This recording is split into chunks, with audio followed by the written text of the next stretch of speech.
কণ্ঠজনিত অসুস্থতার কারণে আমি টেক্সের মাধ্যমে ভয়েস দিয়েছি, তাই ভুল ত্রুটি ক্ষমার দৃষ্টিতে দেখবেন। স্ক্রিনে দেওয়া লেখাগুলো মনোযোগ সহকারে পড়ুন এবং বুঝতে চেষ্টা করুন।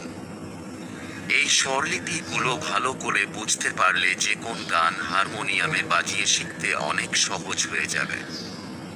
যারা বি প্লেট বা মোদারা স্কেলে গান করেন তাদের জন্য খুবই গুরুত্বপূর্ণ এই ভিডিওটি, কারণ পৃথিবীর সমস্ত গানই এই স্বরলিপিগুলোর মধ্যে সীমাবদ্ধ।